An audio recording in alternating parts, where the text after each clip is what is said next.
జై శ్రీమన్నారాయణ. ఈరోజు మనం ధర్మపదం గ్రంథములోని చాప్టర్ 4 విభాగము 193 అశ్వత్థామ చేసిన ఘోర పాపానికి తీసిపోని పాపం చేశారు కృపాచార్యుడు కృతవర్మ. అది ఏమిటో ఈ విభాగంలో చూద్దాం. వైశంపాయన మహాశయ, కృతవర్మ కృపాచార్యులు వారు బయటే ఉన్నారు కదా, వారు ఏం చేస్తున్నారు? అశ్వత్థామ గుడారాల్లోనికి వెళ్ళి అందరినీ అన్యాయంగా సంహరించారు. కొంతమంది బయటికి పారిగెడుతూ వస్తున్నారని కూడా చెప్పారు మీరు. మరి ఏం జరిగింది? ఆ విషయం కూడా చెప్పు అని అడిగాడు మహారాజు జనమేజయుడు వైశంపాయనుని. రాజన్ వినండి, ఈ విషయాన్ని కూడా అడిగాడు ధృతరాష్ట్రుడు సంజయుడితో. సంజయుడు చెప్తున్నాడు ధృతరాష్ట్రునికి, నిద్రమత్తులో ఉన్నటువంటి పాండవ వీరులు కొంతమంది అశ్వత్థామ ప్రతాపానికి తట్టుకోలేక, అతనితో యుద్ధం చేయలేక బయటికి వచ్చేశారు. అక్కడ కృతవర్మ కృపాచార్యుడు ఉన్నారు. వారిని వెళ్ళి వీరు శరణు వేడారు. శరణు కృపాచార్య మహాశయ, శరణు కృతవర్మ, మాకు రక్షించండి అని రక్షణ కోరి వారిని శరణు వేడుకున్నారు. కానీ ధృతరాష్ట్ర మహాశయ, ధర్మానికి కాలము కాదు కదా. శరణార్థులు ఆ పారిపోయి వచ్చినటువంటి బిజితో ఉన్న పాండవ వీరులు వారు శరణు వేడుతుంటే శరణవ్వకపోగా కృపాచార్యుడు కృతవర్మ వారిని విచక్షణరహితంగా ఖడ్గాలతో ఖండించి చంపేశారు. ఇది మాయని మచ్చ, ఘోర పాపం. అశ్వత్థామ చేసిన పాపానికి ఈ పాపము ఏ విధంగా తీసిపోదు. భారత యుద్ధంలో ఇది చాలా పెద్ద నికృష్టమైన అధర్మ కార్యక్రమం మహారాజా అని చెప్పాడు సంజయుడు. అప్పుడు అంటున్నాడు మహారాజు జనమేజయుడు, వైశంపాయన మహాశయ, ఏమి ఈ అధర్మము? శరణు వేడిన వారిని శరణీయక తిరిగి వారినే చంపుట ఎంతటి పాపకృత్యము! ఈ కృతవర్మ కానీ కృపాచార్యుడు కానీ చేసిన పాపము అశ్వత్థామ పాపానికి ఏ విధంగా తీసిపోదు. ఇది మాయని మచ్చ, కురుక్షేత్రంలోనే మాయని మచ్చ, శరణు వేడుకున్న వారిని సంహరించుట అని అన్నాడు మహారాజు. వైశంపాయనుడు చెప్తున్నాడు, అవును మహారాజా, ఇది చాలా ఘోర అధర్మ కృత్యం. ఇంకా మహారాజుతో సంజయుడు ఇలా చెప్తున్నాడు, మహారాజా వినండి అన్నాడు. అశ్వత్థామ గుడారాల నుంచి బయటికి వచ్చాడు.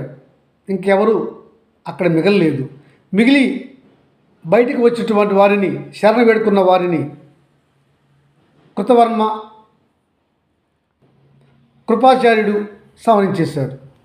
అప్పుడు అంటున్నాడు అశ్వత్థామ, మామా, మిత్రమా, నేను మాట ఇచ్చాను దుర్యోధనుడికి. ఆ మాట ప్రకారము నేను పాండవులను మినహా మిగిలిన వారందరినీ కూడా నేను సంహరించేశాను. ఇంకా పాండవ వంశమే లేదు, పాండవులతో అంతరించిపోతుంది. నేను నా మాట చాలా వరకు నిలబెట్టుకోగలిగాను అని పొగరుతో అంటున్నాడు. చూడు మామ, పాండవ కుమారులు లేరు, పాంచాలులు లేరు, మిగిలిన వారి సైన్యము లేదు, గుర్రాలు లేవు, ఏనుగులు లేవు. అందరినీ నేను శివానుగ్రహంతో ఈ ఖడ్గంతో అందరినీ సంహరించేశాను అని గొప్పలు పోతున్నాడు అశ్వత్థామ. అప్పుడు బాధతో అంటున్నాడు కృపాచార్యుడు కృతవర్మ, అశ్వత్థామ, నీవు పాపం చేశావు, అది ఘోర పాపమే. కానీ మేము కూడా నీకు సహాయం చేయాలనుకుని మేము కూడా ఘోరమైన పాపం చేశాం. మేము చేసిన పాపానికి ప్రాయశ్చిత్తమే లేదు. శరణు వేడిన వారిని చంపాం అంటే ఉత్తమ బ్రాహ్మణుని చంపిన పాపం మాకు వస్తుంది. అలా బాధపడుతూ వారు పాపం చేశామని అనుకుంటున్నారు, కానీ చేయకుండా ఉండలేదు. అశ్వత్థామనికి కూడా వాళ్ళు మెచ్చుకోలేదు. నీవు ఘోర పాపం చేశావు, మాతో కూడా ఘోర పాపం చేయించావు అనుకుంటున్నారు కృతవర్మ కృపాచార్యుడు. అలా బాధతో అనుకుంటూ ఆ ముగ్గురు రథికత్రయము కలిసి వెళ్ళి త్వరగా నీ జ్యేష్ఠ కుమారుడు దుర్యోధనుడిని చూశారా మహారాజా అన్నాడు.